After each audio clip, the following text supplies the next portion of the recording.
राहुल गांधी को घेरने के चक्कर में ज्योतिरादित्य सिंधिया ने खुद की हुटिंग करवा ली है, खुद की बेइज्जती करवाई है। आखिरकार पूरा मामला क्या है, उस मामले पर चर्चा होना जरूरी है।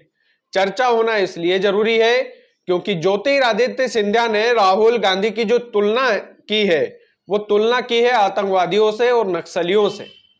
आखिरकार नक्सलियों से और आतंकवादियों से तुलना करना एक विपक्ष के नेता की, ये कहां तक सही है? और वो भी उस नेता की जिस नेता के साथ आप दिन रात रहते थे। पार्टी बदल गई है लेकिन इंसान तो वही है।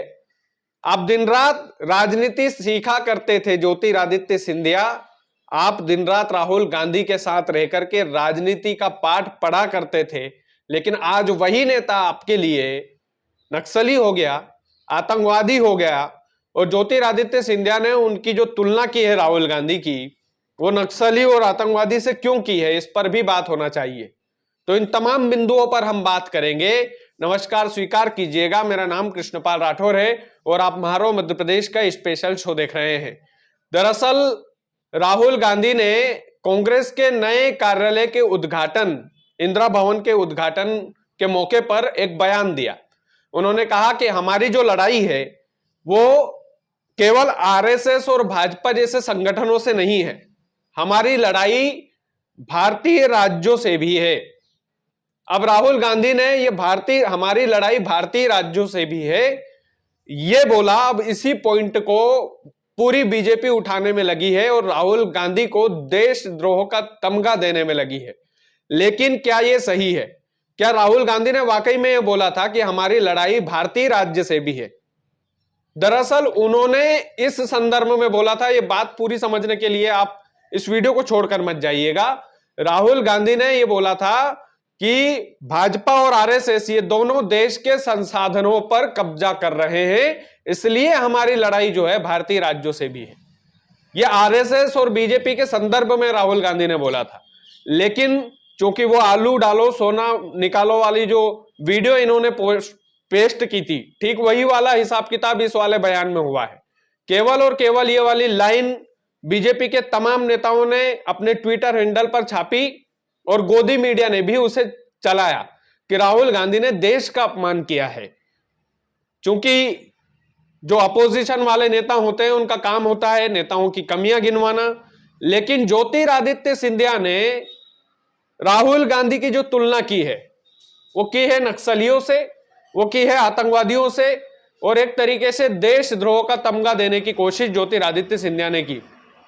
एक बात ज्योतिरादित्य सिंधिया जी को समझना चाहिए, समझना यह चाहिए कि आप राहुल गांधी के साथ रहते थे, कोई ज्यादा दिन नहीं हुए हैं आपको बीजेपी में गए हुए, आपने राजनीति कांग्रेस से सीखी, राहुल गांधी के साथ आप रहते थे। अगर वो आतंकवादियों और नक्सलियों जैसी विचारधारा के थे तो आपने पहले ही कांग्रेस क्यों नहीं छोड़ दी थी? पहले ही आपको यदि उनकी विचारधारा पता थी कि राहुल गांधी तो देश विरोधी विचारधारा वाला व्यक्ति है, तो उनका साथ आपने पहले ही क्यों नहीं छोड़ा? जब आपको कांग्रेस ने मुख्यमंत्री का पद नहीं दिया, उसके बाद आपने जो है कांग्रेस से बगावत शुरू की थी। हालांकि आपका यह कहना था कि मैं मेरे आत्मसम्मान के लिए जो है कांग्रेस को छोड़ रहा हूं, लेकिन पूरा प्रदेश जानता है कि जब आदमी को पद नहीं मिलता है, पदवी नहीं मिलती है, तो फिर पेट में दर्द सभी के होता है। अभी भाजपा के तमाम नेताओं के पेट में दर्द ही हो रहा है क्योंकि नए नवेले आदमी को मुख्यमंत्री बना दिया डॉक्टर मोहन यादव को। तो यह राजनीति में होता ही है। जब हमारे अंदर काबिलियत है, जब हमारी मेहनत से कांग्रेस जीती थी, जब ज्योतिरादित्य सिंधिया ने काफी मेहनत की थी, इसमें कोई दो राय नहीं है। उसके बाद कमलनाथ को मुख्यमंत्री बनाया गया, उसके बाद इन दोनों में जुबानी जंग छिड़ने लगी, सरेआम कमलनाथ ज्योतिरादित्य सिंधिया की इज्जत खराब करने लगे, ये तमाम सारी बातें हुई थी। लेकिन राहुल गांधी के साथ ज्योतिरादित्य सिंधिया की जो ट्यूनिंग थी वो कितनी बढ़िया थी। आपने संसद भवन में आंख मारने वाला वीडियो देखा होगा, वो आंख भी राहुल गांधी ने ज्योतिरादित्य सिंधिया की तरफ मारी थी। उसके बाद में मानसरोवर की यात्रा पर ज्योतिरादित्य सिंधिया राहुल गांधी को टिप्स देते हुए नजर आ रहे थे, वो वीडियो आपने सभी ने देखा होगा। तो ज्योतिरादित्य सिंधिया और राहुल गांधी की जो ट्यूनिंग थी वो शुरू से ही बढ़िया थी, बहुत बढ़िया थी।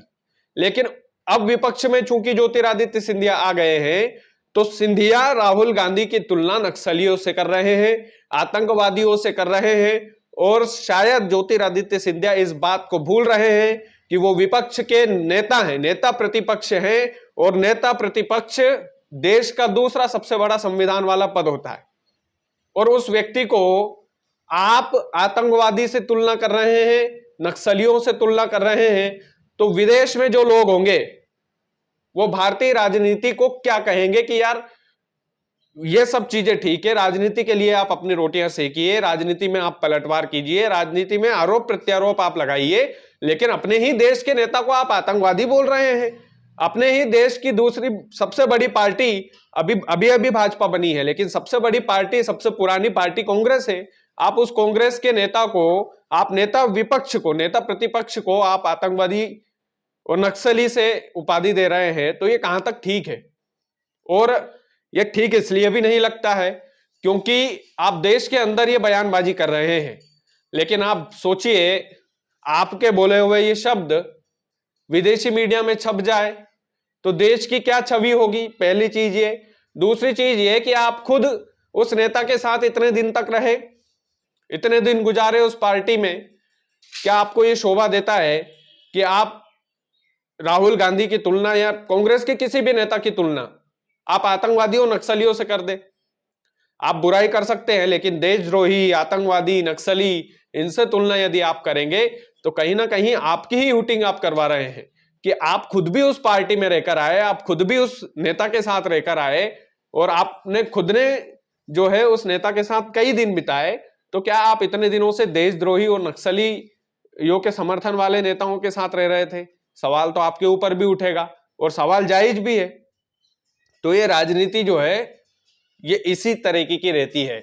बिसात इसमें जिस तरीके से बिछाई जाती है, जिस तरीके से फील्डिंग जमाई जाती है, वो फील्डिंग खुद पर ही भारी पड़ने लगती है। ज्योतिरादित्य सिंधिया राहुल गांधी को लपेटने के लिए चले थे, राहुल गांधी की इज्जत जो है मार्केट में उछालने के लिए चले थे, लेकिन असल में बात यह है कि ज्योतिरादित्य सिंधिया ये भूल गए थे कि वो भी कभी राहुल गांधी के साथ रहा करते थे, वो भी कभी राहुल गांधी के साथ में राजनीतिक मंच पर राजनीति साझा किया करते थे।